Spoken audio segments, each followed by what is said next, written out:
Good evening, and thank you for joining us for tonight's cybersecurity workshop. My name is Eric Romero, and I have the honor of serving as the Director of Information Services here at the City of Baton Rouge in the Parish of East Baton Rouge. Our office is responsible for overseeing the technology, the systems, the data that keeps our city-parish moving along with supporting our dozens of departments and thousands of employees. Over the past several years, we've also become more outward-facing with Baton Rouge community, launching websites and data portals, trainings, and other educational initiatives designed to engage the public in the many resources we have and build a more digital city in the process. This is especially true when it comes to cybersecurity. Under the leadership of Mayor Broome, our department and City-Parish have made some major strides putting in place systems, softwares, and structures to keep hackers out and our data secure. But we also know that hackers and bad actors have their eye on doing harm and stealing data from many others beyond just government agencies. We're adopting the same mindset with cybersecurity as we do in building a more digital city, and that's helping to educate our residents on the dangers and risks of cyber attacks and ways we can work together to prevent them.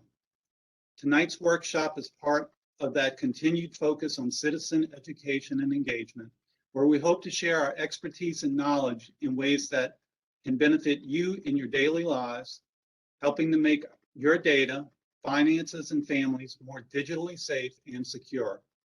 It's also the final event in our annual recognition of Cybersecurity Awareness Month. Each year we recognize this month through activities like social media posts about common ways to protect against cyber attacks, employee training and education, even a cybersecurity symposium, which we hosted for nearly 100 other public agencies from around the state, and workshops like tonight. Before we get started, I want to cover a quick housekeeping item. So questions are encouraged, and we ask that you send them using the chat feature.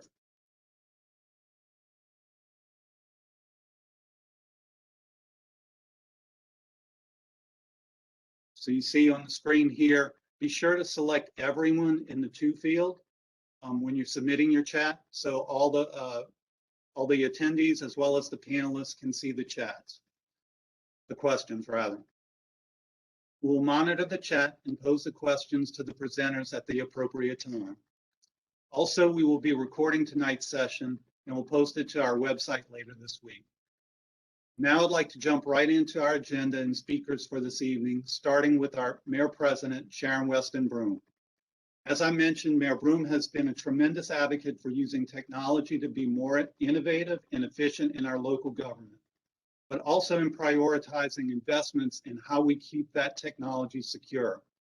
I want to thank her for all her support and leadership in this space, and it's my honor to introduce her to say a few words about why this topic is so important to her and to her administration. Mayor?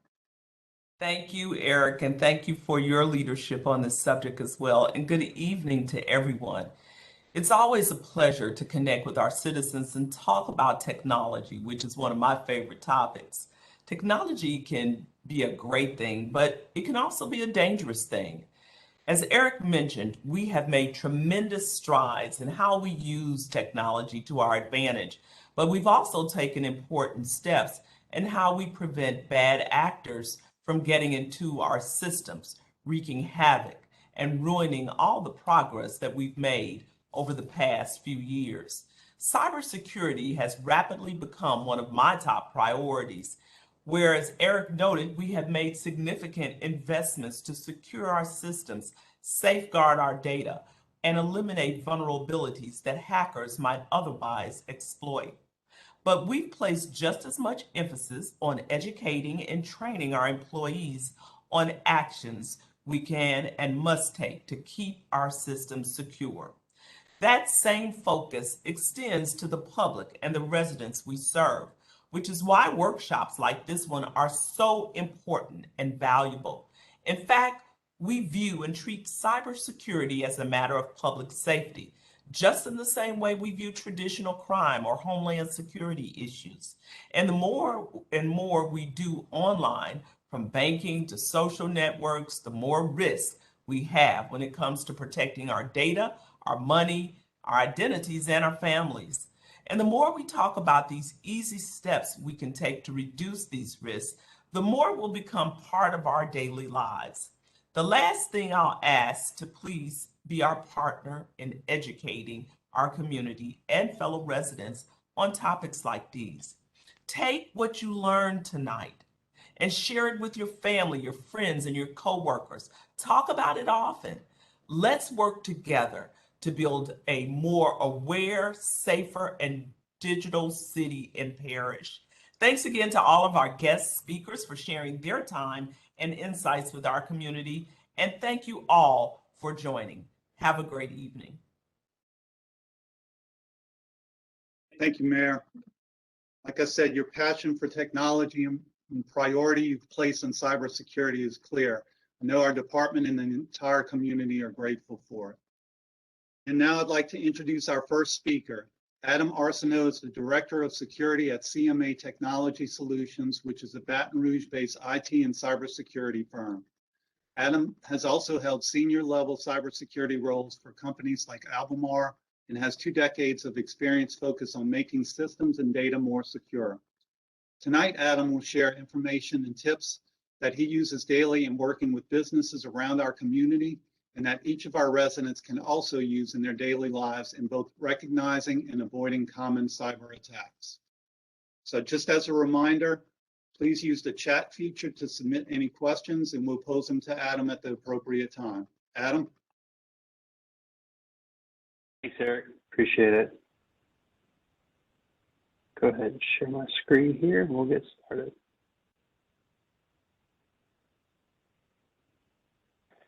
All right, so good evening, everyone. As Eric mentioned, I spend my day focused on cybersecurity, helping our customers really figure out what to do and how to stay safe. And so we're going to translate some of those lessons for how to stay cyber safe at home. And a lot of the things we do at work are really the same that we can do to protect ourselves at home. And so what we want to do is kind of cover what those are and why they're important. So the first thing we want to focus on is unexpected email. So over 90% of the attacks that we see start with an email coming in, typically a phishing email.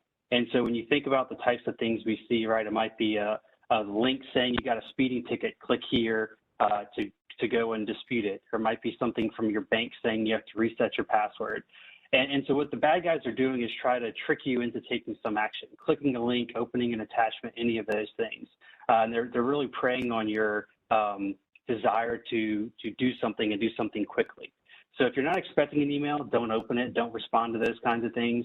If you get something from your bank saying you have a weird charge or you have something you need to look at, don't click on the link on the email, rather open a web browser, type in your bank's website and go there specifically to log in. So we want to kind of be aware of email and be aware that that is the #1 attack vector that we see. One of the things I often see from small business customers or even individuals is that the bad guys aren't going to target me. I don't have to worry about that. But it's less about people targeting you and more about them just sending this stuff to everyone.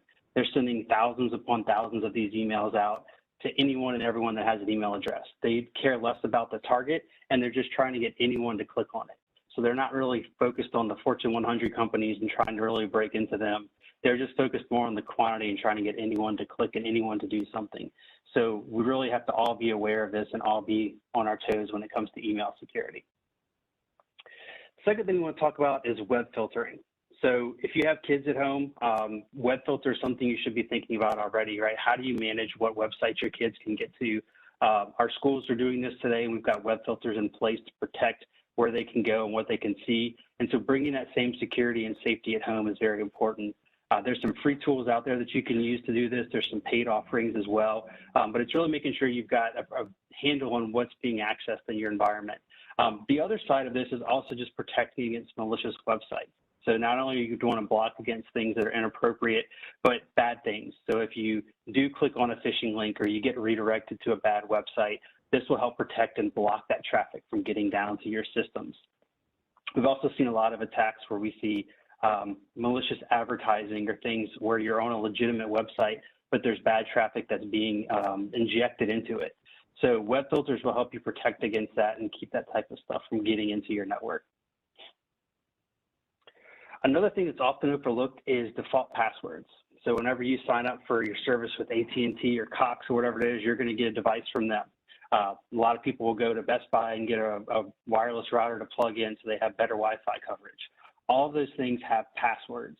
And if you don't change that from the default password, someone's going to be trying to guess that. I started off my career doing penetration testing, which basically means we were a hacker for hire. Companies would pay for us to break into their network and then tell them how they did it. And we just had spreadsheets full of default passwords.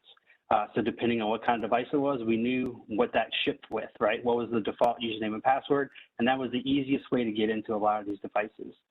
There's actually search engines online where you can go and search looking for certain keywords or certain types of devices to find them, and then you can go and try these usernames and passwords to log in. So this is a very common attack that we see, especially with smart home devices where you've got maybe a wireless camera, you've got a smart thermostat, a lot of these things that come pre-built. If you don't change the passwords on those devices, it's really easy for bad guys to take over and get access to those. So it's important to make sure you're changing all those default passwords. Another thing is multi-factor authentication. I think most people are familiar with this at this point. A lot of companies have been kind of turning it on automatically. If you think about your bank, when you go to log in, a lot of times you might get an alert saying, we don't recognize this device, we're going to send you a code. And it might be emailed to you or it might be texted to you. And what that is a second factor of authentication. So the password is something you know, and then the second code they're sending to you is typically something you have, like your cell phone, to get a text message, your email address, something like that.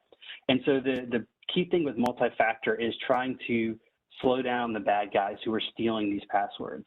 And so this is really key, and it's a big control we can put in place to keep ourselves safe. So a lot of banks have turned this on for us, but you can proactively go and turn on a lot of other accounts. Think about iTunes, think about Amazon, PayPal, anywhere where you're going and spending money or buying things, you can typically turn on multi-factor authentication. It's very simple to do. Most of them aren't going to bother you all the time. It'll start to learn, your home network. It'll remember your PC for 30 days, but it's really giving you that extra layer of security to keep your system safe and keep your account safe, because the more and more that our networks and our personal lives move online, the safer we need to be from that perspective. And then along the same lines as passwords, this is the hardest one to implement, but you really want to use a different password for all the different services. The first thing the bad guys are going to do when they break into a service is they're going to go and try that password everywhere else. So you see on the news that Target had a data breach, or Home Depot, or Twitter, or any of these things. And you might think, okay, Twitter got breached. I don't really care if somebody gets my Twitter password because I don't care about my Twitter account. But the very first thing the bad guys do is they're going to take all of those Twitter usernames and passwords. They're going to go try those at all of the major banks. They're going to try them on Gmail. They're going to try them on iTunes, on Amazon. And if you're using the same password on all of those sites, they're going to immediately have access to all of those. And that's the biggest way that they're getting access to people's different accounts, is through password reuse.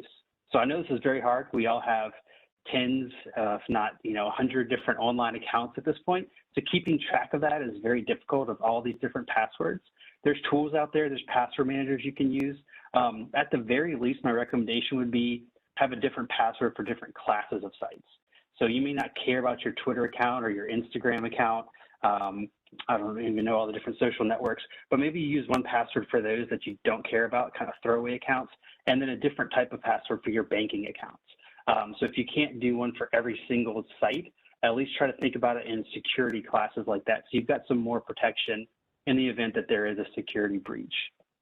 And the big thing here, coming from a corporate environment that we care about, is don't use the same password for work and personal. Because once again, the worst thing that we could have happen is, Home Depot has a data breach and they lose all their passwords, and then all of a sudden they take that password and log into our system and have access to our data. We didn't do anything wrong. Our system is still secure, but because the third party had a data breach and our user shared the password, now we've got an issue. So passwords is a big thing. I know everyone loves passwords and loves how many they have to remember, but this is one that can really make a big difference for you. And the last thing I'll bring up on the home piece is antivirus. So having antivirus on your home computers is really important. All these things we talked about above are ways to keep stuff out, right? We don't want things to get in. We want to keep bad email out. We want to have a web filter to keep stuff from happening. At the end of the day, you've got to expect that something's going to get through. You're going to click on a link. Your kid's going to download some file. Something's going to happen. So you want to have some kind of protection on your computer to be doing some scanning and alert you when something happens. Microsoft Defender is a good solution. Years ago, I would not have been saying that, but for home use, I think it's a very solid solution. It's free. It's included with Microsoft Windows. So that's definitely what I recommend. It's what I have my family running at home. So that's definitely something that you should look into, just to have some basic protection at home to be able to have some security there. So kind of flipping gears a little bit, we look at the security in the workplace. So we're focused on small, medium business. For any of you who are small business owners, what are some basic things that you would want to do to protect your business, right? You don't have a large IT staff. You don't have a cybersecurity guy on staff. How can you protect your business from some of these basic attacks that we're seeing?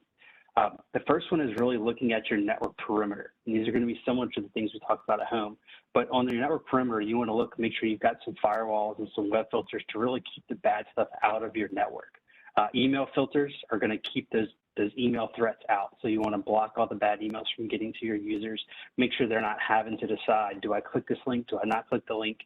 Email filters really will help you just keep those things out and not force your users to make those decisions. Second thing we want to look at is protecting those endpoints. We just talked about on the home side, having anti-malware there, and then encryption is another big piece. So if you have the strongest password in the world, but you lose your laptop, let's say you forget it somewhere, if you don't have encryption, you can simply slide that hard drive out and get full access to the data. So implementing encryption is really important if you've got sensitive data on your laptop. Third piece is around policies. So something not everybody thinks about. IT typically is more technology focused to control focused, but having policies is really important. And so how do you do your authentication? How do you do your passwords? How to do your system backups? Making sure that's all documented, you've got policies around it, and you're actually following those policies. So this is more about how do you manage those systems and making sure that you're doing that effectively so that if you have any types of issues with your IT environment, especially here in Louisiana, we've got hurricanes, we have power outages. You want to make sure you've got good backups so you can recover successfully. The fourth thing is patching. Nobody likes to patch. Microsoft releases patches once a month, but patching is absolutely a requirement. If you're not keeping your systems patched, you are going to have a bad day eventually. The bad guys are constantly looking for exploits, constantly looking for new stuff out there. And a lot of things we see exploited are not the latest and greatest 0 days. It could be something that happened months ago that people just haven't applied the patches for. So really making sure you've got a consistent process to install those patches, keep them up to date, and ensure you're doing that on a regular basis is really what you want to focus on from a patching perspective. And the last thing, which Eric talked about just a minute ago, is training your users, right? So kind of what the city's been doing for October for Security Awareness Month is really how do you train your users on what their role is. And so we want to make sure everyone knows that they have a role in IT security. It's not just IT's job. It's everyone's job to be aware of what their risks are and what their job is and not clicking on emails and setting strong passwords and protecting the company as a whole. So we really want to make sure we've got buy-in from the entire company. Everyone's focused on what that process is and what their role is in the IT security aspect of it. And Eric mentioned earlier, and kind of I named my presentation, cyber safety, right? And we're trying to change the mindset of not just security, but safety, right? How do you stay safe on the internet? And I used to work at a manufacturing plant where we were all about safety, process safety. You had to have your hard hats. You had to do check-in, check-out, and everything was very focused on physical safety and safety of the person. And so this is kind of a next iteration of that is you want to have safety around IT systems. We want to be safe in how we use them. We want to be trained. We want to be aware of what the impact could be. Because when you have a bad day with IT, whether that's a ransomware or data loss or some type of incident, it really can affect the entire business. Or in your personal life, right? Think about if you lost your entire computer, you've got files, maybe tax documents, you've got pictures of your family vacations. I mean, it really could have some real disadvantages if you lost all that information. So you want to think about how do you treat that information appropriately, and how do you act safely so that you've got all that in one place and you've got it secure. So that is all I had focused on the home and small business sector. Wasn't sure if we had any questions that came in or not. Yep, we do, Adam. So we have a question. I've heard Apple computers are not susceptible to viruses. Is this correct? So that is not correct. I would say that they are definitely less susceptible to viruses. There are fewer viruses targeting Apple computers, but there have been viruses targeting Apple. And so Apple has a different approach to kind of their entire operating system and ecosystem. But that's not to say that you can't get viruses on an Apple system. So there's different ways. They do have antivirus type of solutions for Apple, but there are also some best practices you can do within there. Not installing apps from untrusted sources or from third-party repositories is really the biggest thing. They do a really good job of curating and managing their app store. And so the biggest way that we've seen a lot of those happen is when you're allowing the installation from a third-party app store, or you're doing any type of jailbreak or root on your device. So it's not to say it can't happen. It has in the past, but it's a lot more rare than it happens with Windows devices. And another question, what is and how do you patch your system? Yeah, so great question. On the home user side, it's as simple as going to Windows Update. So if you're running a Windows computer, you click on the Start menu, you can type in the words Windows Update, it'll pop right up for you. With the newer versions of Windows, if you're on Windows 10, it's going to pretty much do it for you. It'll pop up and say your computer has updates and needs to reboot now. So it's pretty straightforward with keeping that done. If you're on an older version of Windows, if you still have a Windows XP machine or a Windows 7 machine, go buy a new one. 100% you need to buy a new one. Those are not supported by Microsoft anymore. They cannot be patched anymore, and they are being attacked and targeted all the time. So I know some people have older computers and are still using them, and you might just think, hey, all I do is browse the web and check Facebook, but you still can get infected with something like that. So I highly, highly recommend you get a new computer with Windows 10. The other thing too, if you have a wireless router as an example, those have updates too. So if you're technical enough to log in and you set up your wireless network and all that sort of stuff, you can go in there and check for updates. Pretty much any device is going to have some kind of updates that you can go and look for, but the biggest, most important one is going to be running your Windows updates. Adam, we have another, and also just add on to that, also make sure you're updating your mobile devices too. The phones are critical because just about everybody's carrying them around. So that's another vulnerability point that needs to be addressed. Yeah. Great point, Eric. Thank you. Another question, setting up filters, do you do that in all your web browsers, i.e. Edge, Chrome, or IE? Yeah, so the web filters, typically what you would do is it would be a third-party type of service. So an example is OpenDNS, which I believe they still have a free version under OpenDNS. It was bought by Cisco. It's Cisco umbrella, but I believe there's still a free version for use at home.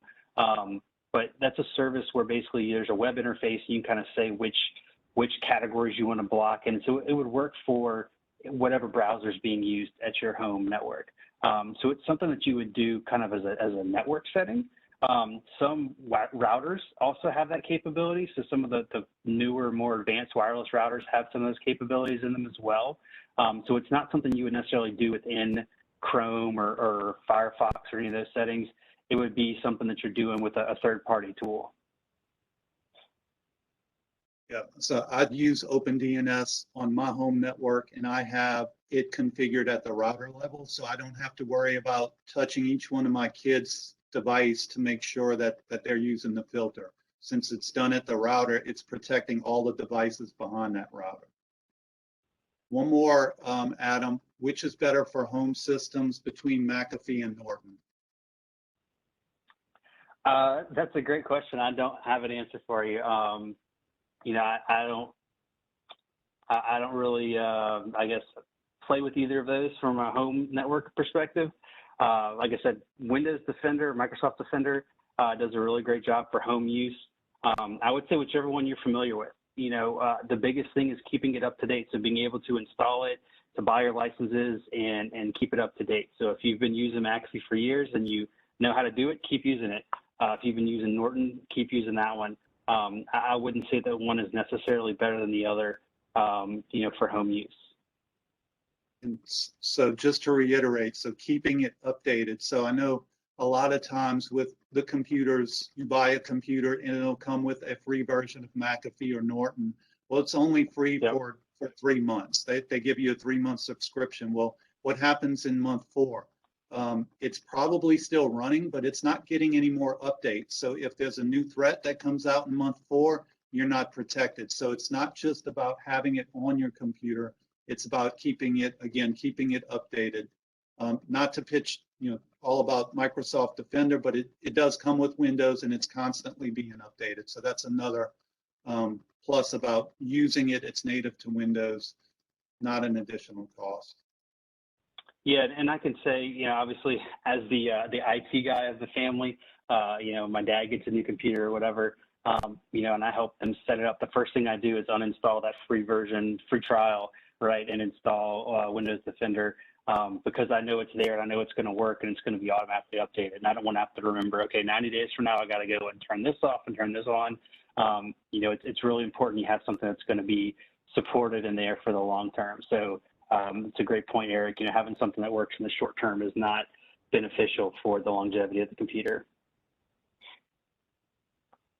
Right, that's all the questions I see now. If anybody comes up with another question for Adam, please submit it in the chat. If he's still around later on, we'll get him to answer. If not, we'll get it answered and email you back.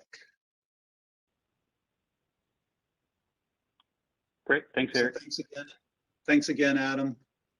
So moving on to our next speaker, I'd like to introduce Jared Cavalier. Jared is an assistant principal at Catholic High School where he has taught a number of classes, served as a coach, moderated various clubs and councils, and filled in other leadership roles at the school. Jared also served in the United States Marine Corps Reserves where he obtained the rank of sergeant and served overseas in Iraq. I'm sure all of our attendees will join me in thanking you, Jared, for your service. Most recently, Jared has taken a strong interest and role at Catholic High in technology-related threats, including the risks that technology poses to our children and, by default, our families. Tonight, he'll share some thoughts along with some safeguards that we can all put in place to make our homes more digitally secure. Jared? Thank you. So just look, to kind of qualify myself a little bit more, I'm currently the disciplinarian at Catholic. And, we're an all boys school. So of course I deal with young people, young males all day.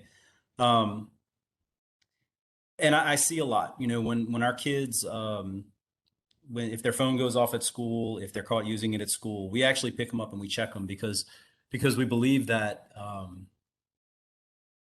it's better to intervene now when they're when they're misbehaving or when they're getting into things that they shouldn't be. So we do that for every student, and so unfortunately, I see a lot, and it's really scary what I see these kids getting into on multiple levels. One of the things I can say, just to kind of echo what Adam was talking about, I can tell you that our kids, they're very susceptible to a lot of what he was talking about, mostly because they just fall for it. I can remember when a time where one of my children came running downstairs. She was all excited because she got this email about a gift card that so many people would get it. They had to fill out this survey. It was one of those phishing emails, and she was all upset when I told her you can't fill that out. But they don't get the whole concept of if it's too good to be true, it's probably not. And one of the things that Mayor Broome said, she was talking about hackers getting into systems, and I really thought about it for a second, that social media is literally hacking our kids' brains. And I have a lot of concerns from what I see going on with our kids, especially when it comes to social media. Because I don't think it's a secret to anybody that we're really facing a mental health crisis right now with our children. There's probably a lot of reasons for it, but I can tell you that the Toss Center at the lake is generally full, and they're having to send kids to different areas of the state. There's if you try to get in with a counselor, a social worker, a therapist, I mean, there's a couple of month wait generally for a lot of people. And I mean, we're seeing things like males cutting, whereas that used to be more of a female thing. It's starting to show up in males a lot more. So we're seeing a lot of mental health issues, and anxiety, depression, and all these things. And I truly believe that some of that has to do with their addiction to the phones. I first noticed this addiction when I had searched a kid's phone, and he some kind of way he had like, I looked at his Snapchat one day, and then the next day we got back in to talk about a few things, and I had noticed he had gotten on there and posted some more, and I said, well, how'd you get in if I had your phone? He said, oh, well, I gave my username and password to a friend so they could get in and keep my streaks up. And this is the first time I ever heard about a streak. And I said, so explain streaks to me. What is a streak? And so on Snapchat, it's this feature where if I send you a snap and you send me one back, that starts our streak. And I don't think it's as common now. I don't think kids are into it, but they had this thing about keeping their streaks up, and you wanted to have these long going streaks with people. And I said, well, what do you win? What do you win with these streaks? What if you have the most streaks? What do you get? Like, well, nothing. So why do you care so much? Why are you giving your username and password to somebody to get into your social media account just to keep your streaks up? And they couldn't answer. And I saw this happen a lot, where if a kid's phone gets picked up, they take somebody else's phone, they go into the bathroom, and they're getting on there so they can use Snapchat. And it's just, you see the addiction happening in these kids, where they just don't want to be away from their phones for a long period of time, constantly on Snapchat, constantly sending things. And so, part of the mental health stuff that we're seeing is, of course, I think it's just overexposure on multiple levels, right? They're seeing overexposure to exposed to a lot of different things, and I'll talk more about that in a little bit. But I see kids who constantly post like workout pictures, and so of course they're going to have body issues because they're always comparing themselves to other people, to their friends. You see kids who are taking pictures of parties and posting things up there, and what if you're the kid that doesn't get invited to those parties? They're putting a lot of their just personal information out there, and what's happening is they're getting all this positive reinforcement through likes and the different features that these social media companies have on there in order to keep people addicted to these things. I'm seeing an increase in like kids who fight kids from other schools, right? Because all kids who wouldn't normally know each other are now knowing each other through social media, but that's not always a positive thing. We're also seeing where, because of social media, kids have easier access to drug dealers. Kids are buying pills through dealers on Snapchat and things like that. So it's really scary what we're seeing when it comes to our kids, their addictions to social media, and then all the things that they're getting into. But then on the cybersecurity front, what's happening is there are bad actors out there who are preying on these children, right? They prey on that addiction that's out there. And I've seen this a couple of different ways. One of them, kids have told me that that somebody will friend them on Snapchat and then just start sending them nude pictures. And part of that is they start asking, hey, you want more pictures? Send me some back. And so, of course, what's happening is they're trying to collect other pictures so they can put it out there. And kids do it because, again, they're addicted. And the other part of it is their brains are not wired to make good decisions at this level, right? Your brain's not fully formed until you're about 24, 25 years old. And so they tend to, not think logically, right? Because the logic center of the brain is what develops last, right? So they tend to be more emotional, which is also the cause of, or why it's so easy for them to get addicted. But another thing we saw recently, and this is actually a true story from one of our students and something they had to deal with. There was he was on I think it was actually Instagram, and he had met, well, what he thought was a girl. So he said pretty blonde. He could see her profile picture, and she was attractive, and so they started a conversation, and they were talking back and forth. And she, and I'm saying she in quotes, obviously, she would, ask for more and more personal information. Well, eventually, that same contact ended up contacting him again, but it was a different profile picture. And he kind of thought something was up initially, and then all of a sudden they put up a picture of him. So picture of his face, and then right next to it, a picture of a nude male body. And he said, and the contact, whoever it was, said, if you don't give me, I think it was $600 or $700, if you don't Venmo me $600 or $700, I'm going to send this to all your contacts. Well, he's a kid, and he doesn't have that kind of money, so he says, no, I don't have that, but I can't pay you. And so they sent it to 3 of his contacts. And just in that moment of him freaking out, he contacted them back and said, okay, I can't pay you that much, but what can I pay you? What can I pay you to stop? And he ended up paying $300 through Venmo. The parents ended up seeing that charge on Venmo because they were able to keep an eye on it. And then as a result, they got law enforcement involved when they found out what was going on. And what law enforcement told him was what happened. This happens a lot. And it's hackers, or I don't know if you call them hackers or not, but it's people from Russia or Nigeria that do this, and they exploit vulnerable people like our children. Our law enforcement says, look, we can track down the IP address. We can get it to the street corner in Nigeria where this is happening from. But of course, there's nothing they can do about it because it's a foreign country. So when it comes to protecting our kids, I think that's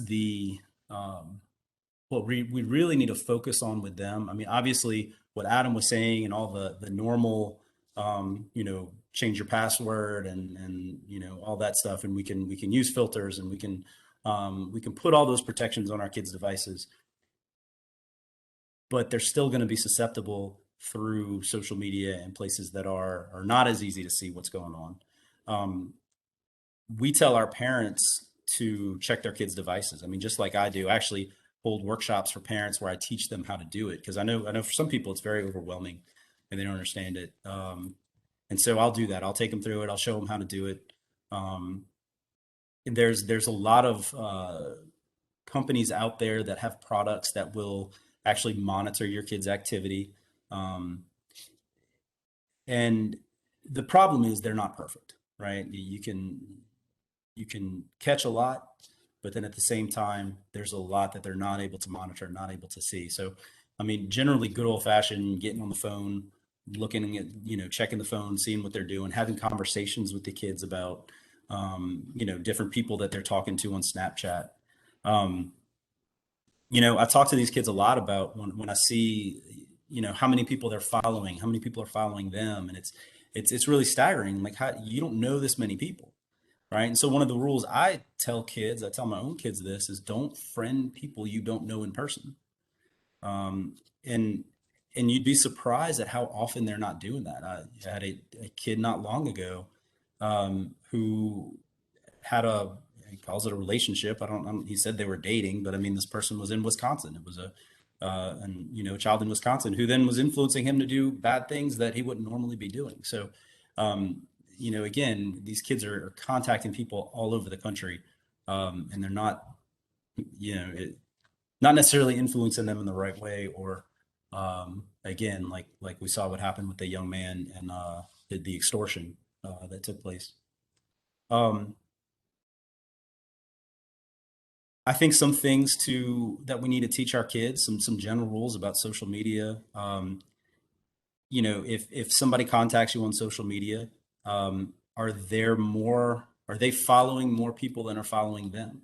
I mean, that's one little simple thing we can teach our kids to be able to be social media literate, right? We talk about digital literacy, and we talk about how to check websites to make sure that they're they're good websites to use, and it's not fake information. Well, I think it's the same thing with social media. We need to teach them things like that. And again, the other thing I tell kids is don't friend people you don't know. I think the other thing that we need, and I'm just not seeing enough of this, is social media campaigns in the schools. I remember, like, when we were kids, you saw the commercials, this is your brain on drugs. Today we'll get posters sent to us about anti-vaping. So you see anti-vaping campaigns, but I haven't really seen a lot of how to protect yourself on social media, and things like that. So I'd really like to see something come about, with that. And then the other thing I think too is parent education. Parents really need to find a way to see what's going on with the kids and really understand what's happening, and be able to have those conversations, because I mean, the world has changed a lot. I mean, just in the last 4 years, and it's going to keep changing, and I know it's difficult, and as parents it's very overwhelming, but I really feel like we're sort of losing this battle right now, when it comes to our children and their mental health and all the things that they're exposed to online, for many different reasons. So Eric, that's what I had. I mean, I don't see any questions here in the chat.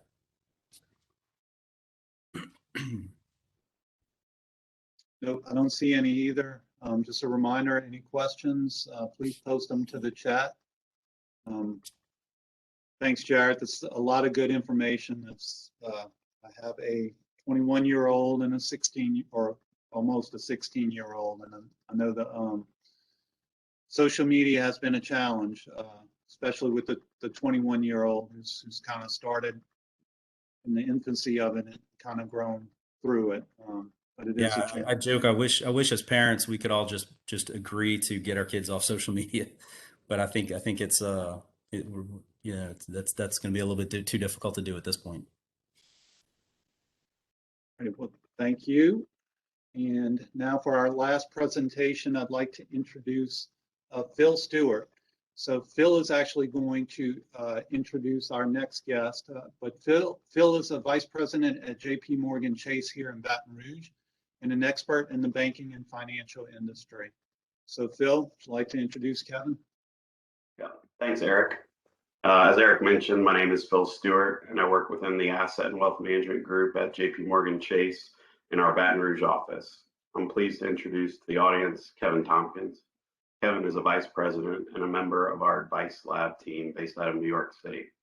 Kevin and his team provide JPMorgan clients with unique advice on complex financial matters, including tax advisory, private business advisory, and cybersecurity, just to name a few. Cybersecurity is an important area of focus for JPMorgan Chase in order to help protect our clients' identities and financial assets. I'm grateful that we are able to have Kevin join us this evening to provide us some of his insight and best practices on cybersecurity. Please go ahead, Kevin. Thank you, Phil, and thank you, Eric. Let me just go ahead and see if I can share my screen with you here. So we'll try this one and see if it works. Okay, great. So thank you for joining me this evening. Actually, I think that is the wrong screen. Let me try one more time. Yeah, we'll go here. Perfect. All right. Thank you for joining me this evening. I'm going to talk a little bit about what you can do to better protect yourself when you're banking, when you're making payments, when you're writing checks, things like that, and how really what JPMorgan Chase does to protect you if you're a customer here, and how a lot of banks protect you, but also what you can do for yourself, because as some of the previous speakers have said, hacking is extremely prevalent, and it's something you see in the news every day.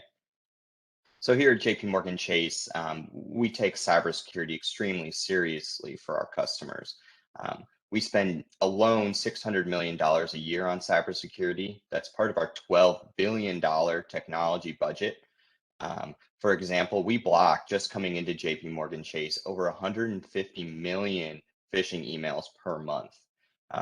We have 3 global security operations centers, one here in New York City, one in London, and one in Singapore. And what our teams there do is they constantly monitor our systems and check for potential threats, analyze attacks, and stop attacks from happening. They provide pretty much the security and the confidentiality for our customer data. So if you're a customer at Chase, at JPMorgan Chase as a whole, these are the teams that are constantly checking to make sure that somebody isn't trying to get into your bank account, isn't trying to get your information. And it's a huge priority for us. But what we found is that while we can invest as much as we can possibly can in cybersecurity and be watching our systems and our front door at all times, hackers are continually going after our customers themselves. And the main way they do that is through what we call social engineering. So how do those hackers find information about you to then use against you? You give it to them, and mainly through social media. So you'll see on the screen here a pretty typical LinkedIn page, a Facebook page, and then a screenshot from ancestry.com. And what you'll realize here through these 3 screenshots is that you may be unknowingly giving so much information to a hacker or a fraudster that they can then use against you. Maybe what you do for a living, where you might be going. Maybe you're heading out of town, so you're a little less aware of what might be happening with your bank accounts. Maybe some of your family members, right? Aunts, uncles, parents, children, your date of birth, maybe the country or the city that you were born in. And what we've also seen is with Ancestry.com, websites like that are tracking your, your potential family tree. You may not be on that website yourself, but maybe your aunt is, or your uncle. It's something they do in their spare time, and they're unknowingly putting all that information about you online that could be found by hackers. And again, this sort of information is always being regularly used by hackers to target you. Maybe they're trying to impersonate you to get access to your bank account, or they're emailing you themselves, posing to be someone who they're not, and using that information that they know about you to seem more legitimate, right? If they know your birthday or the high school you went to, maybe they're claiming to be a classmate, it will certainly sound more believable. And how will they really target you?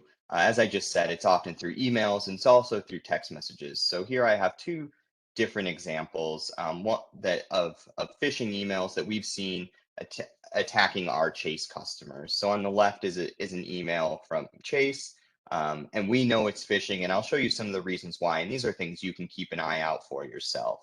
So you'll see red boxes. First off, what they're trying to do is they're trying to get you to click on links. Typically, we really urge customers to never click on a link in an email. If you receive an email and you do believe it's from a legitimate source, never click the links in that email. Go straight to the website and log in that way, right?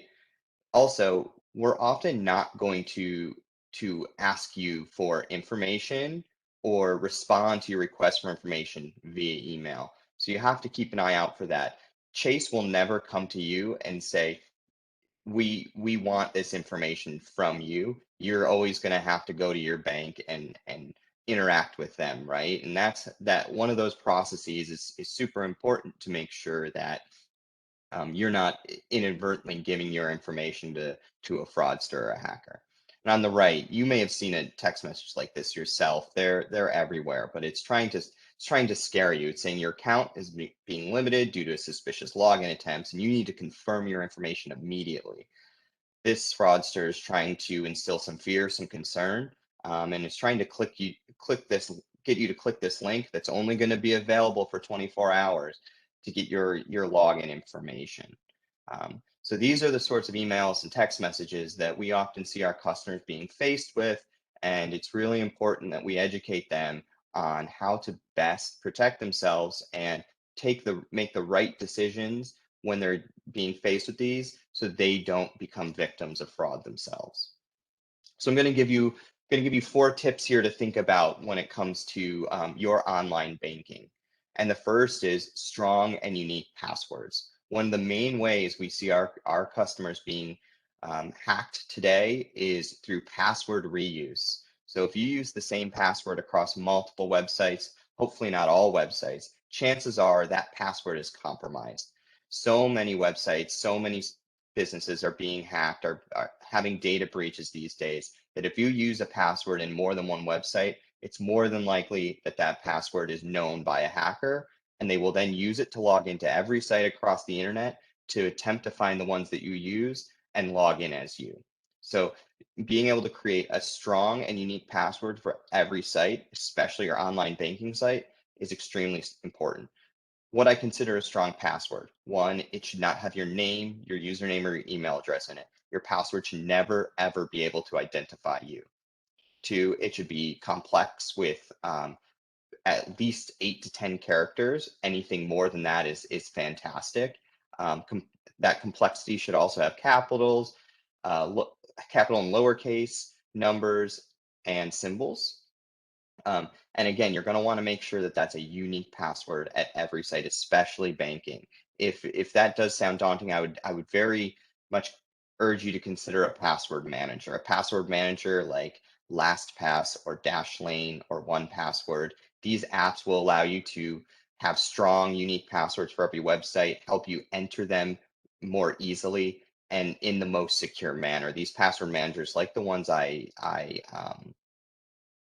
just mentioned, are really great at securely storing your passwords so you can have faith that they're safe, but you don't have to remember a lot of different passwords and still log in securely.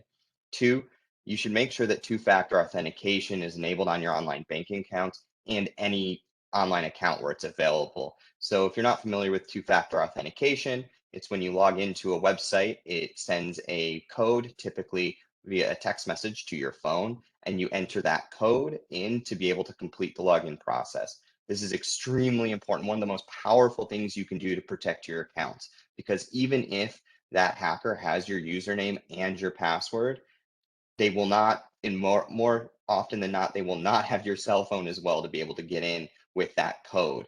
And the other great thing about having two-factor authentication, if you're going about your day and you receive a text message with one of those codes on your phone, you know that someone is trying to get into your account that's not you, and you can immediately go change your password and protect your account.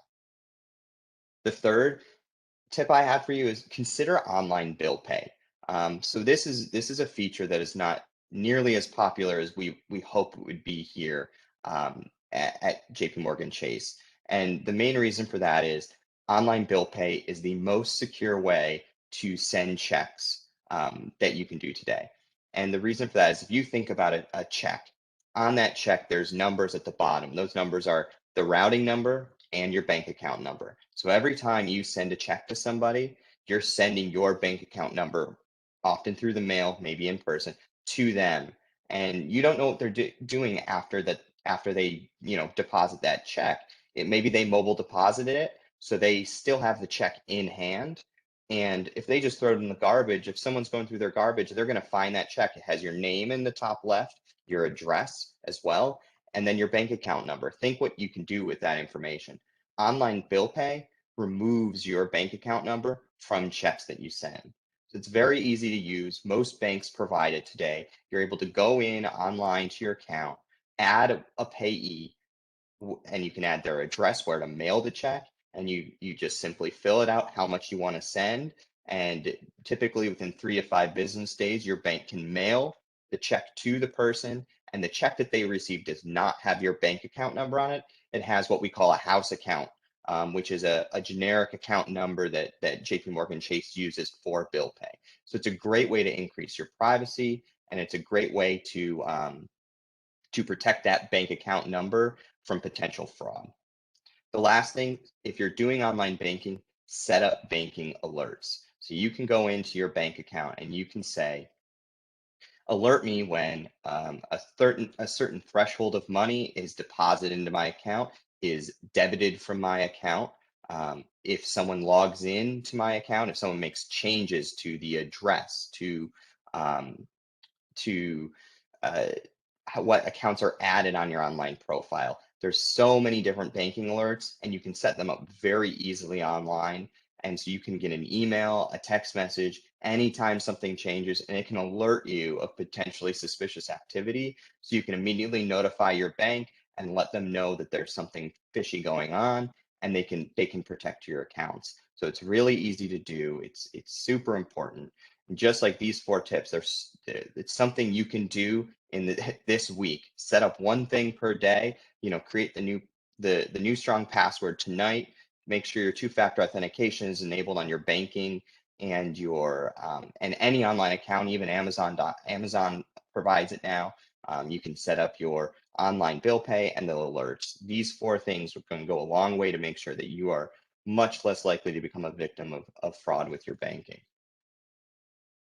So I was talking earlier about social engineering and all that information that might be out there about you online. And often all that information is true. Your name, where you grew up, the high school you went to, all those things are true. So when you get asked those questions by a bank, right, you can't change that question. What is your mother's maiden name? What is your favorite vacation destination? But you can change the answers. So what I urge you to do is change them, right? Maybe lie. So my mother's maiden name is Eggplant, right? Favorite vacation destination? At the track. It doesn't matter what the question is, you can make up whatever you want to answer, and you limit your online exposure. Then it doesn't matter what sort of information is out there about you.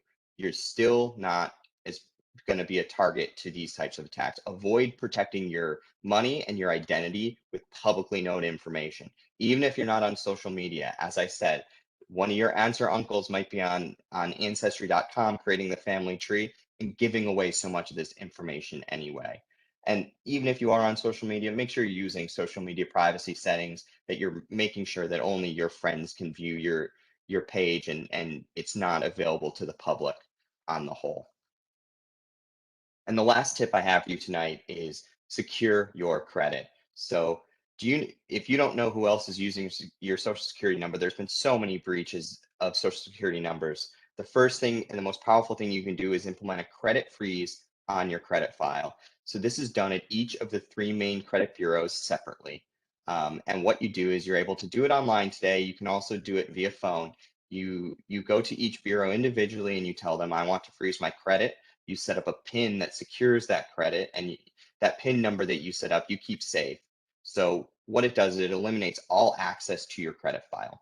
Now, what if you want to go get a credit card or a new car loan or anything like that? Well, what you do is you're able to lift the freeze. So when you're applying for a new credit card or you're applying for a car loan, you ask the creditor, what bureau are you using to run my credit? They'll tell you TransUnion, Equifax. And then what you're able to do is you're able to go to that credit bureau and say, okay, I want to lift my credit freeze for the next 48 hours. You lift the credit freeze for the 48 hours, the creditor runs the credit check on you, and then it automatically freezes back. It's super helpful. It's one of the most powerful things. And really what we at JPMorgan Chase started talking about the credit freeze with our customers after they were victims of identity theft. And what we realized was we got to move it to before the identity theft even happens. This stops nearly all identity theft from happening, and you should absolutely do it proactively. You can also place credit freezes on your children's file as well as elderly parents. Just in the past couple of years, some new laws have come out that make this a lot easier to be able to not only put the credit freeze on your children's files, but also on elderly parents. Because especially with children, a lot of the identity theft that we see our customers facing with their children, they don't find out about until they're applying to college, applying for student loans. They have credit cards in their names since they were 12 years old from hackers. And by being able to freeze their credit early, you're protecting them far into the future. So that's all I have prepared for you today, but I'm more than happy to take questions. Kevin, we have a few questions for you, actually. So first one is, how often should banking passwords be changed?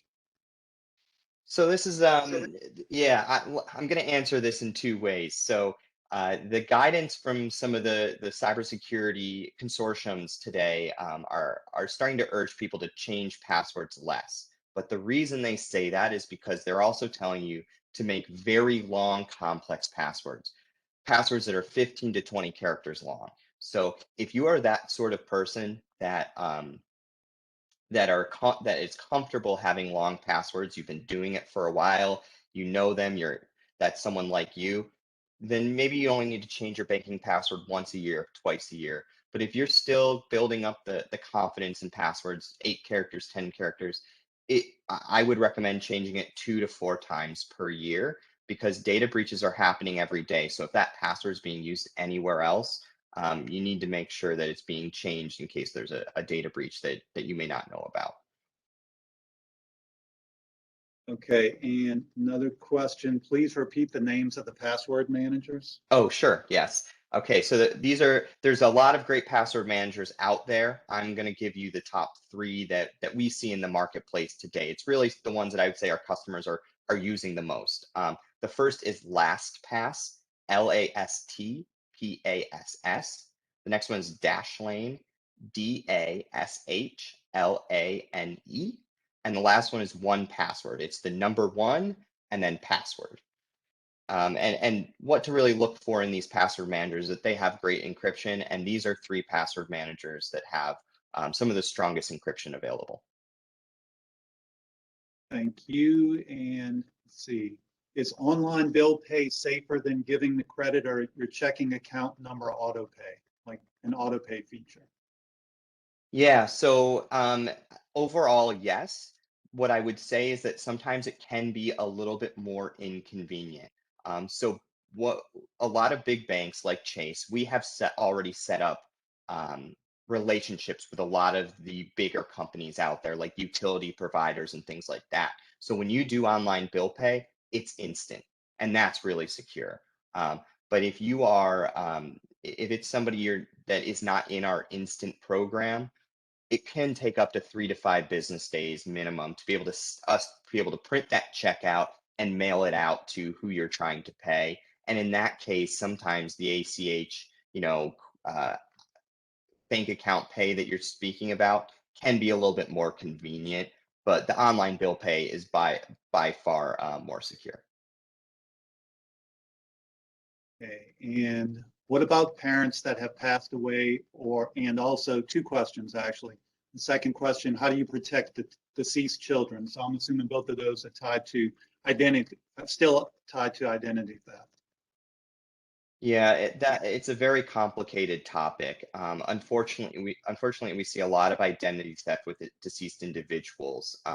And the best advice I can give you is to make sure that you have all the paperwork in place for if you start to recognize identity theft. Because when you go back to, say you get a letter in the mail with a credit card in the deceased individual's name, you're going to have to go back to that credit card company and explain to them what happened, and you're going to have a lot of documentation behind that.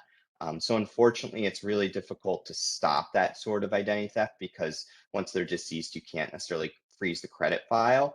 But you are able to start alerting not only creditors, but also those the credit agencies that someone is deceased, and it should start to slowly stop it. But you're going to have to make sure that all of that you have all that documentation prepared. Thank you. And Another question, how do you establish the two-factor authentication? Sure. So I think we need to explain a little bit more about two-factor. Yeah, would be happy to. So most banks already they offer it. They require it to set up your online account. If your bank doesn't, if when you log in from a new computer, they don't text you a code, you should ask them if they provide it. Very few do not, but you should make sure if they do. Typically, you're able to go into your online settings when you log in, and there will be a section for two-factor authentication. Sometimes it's called two-step verification. You're able to enter your cell phone number, and they text you a code to verify that that's your cell phone number, and then it's set up. And what it does is whenever you log in from a new device, a new phone, a new computer, a new tablet, they'll text you that code, and you're able to enter it. A lot of websites, not only banking, but across the internet, offer it today. And so you should look for it anywhere that it's offered. Any website, like I said, Amazon offers it, Google, Yahoo, any major email provider today offers it as well. And it's extremely important, one of the best things you can do. So as we're wrapping up, any other questions for either Kevin, Adam, or Jared? A lot of good content there, Kevin. Appreciate you explaining all of that and helping out with this. I know the banking side is extremely important. If funds are being taken away from me, I know that I would not be happy, and I'm always on top of that. So I don't see any other questions. Again, if anyone has anything, you can email me after the presentation, eromero@brla.gov. Again, that's EROMERO@brla.gov. And I'll reach out to either Jared, Adam, or Kevin and try to get those questions answered. I know we threw a lot of information at you, and maybe you have some time to digest it and come up with a question after the fact. Please, by all means, to shoot me an email, and we'll try to get those answered. So confirming no more questions there. So thanks to all the speakers this evening. For the attendees, I hope everyone enjoyed these presentations and were able to learn some easy but important ways that we can all be more digitally secure in our daily lives. So I fully recognize that 1 hour does not do cyber safety justice, but we understand that this can be really overwhelming. Our focus was to increase your cyber awareness and hope that you're going to take the next steps to begin increasing your cybersecurity posture. I encourage you to visit our City-Parish website, where we have a page set up specifically to share resources and information on common cybersecurity threats, along with one-pagers you can download and share at your work or anywhere that makes sense. The website, the web address for the site is brla.gov/cybersecurity. That's brla.gov/cybersecurity. And we will also share the video from tonight's presentation at this site. Should be up either tomorrow or the next day. I will be emailing everyone that had registered for the tonight's presentation. We totally understand that life happens, and some folks may have registered but couldn't attend. Please, by all means, share what you've learned tonight, as the mayor said, but then also share the link to the video. If your homeowners association, your church group, just your parents or even your kids might find the content interesting, or you just want them to be aware, please forward the link to them. This is all about increasing awareness in the community. So with that, thanks again for joining. I hope everyone has a great rest of the evening. Stay safe out there, everyone.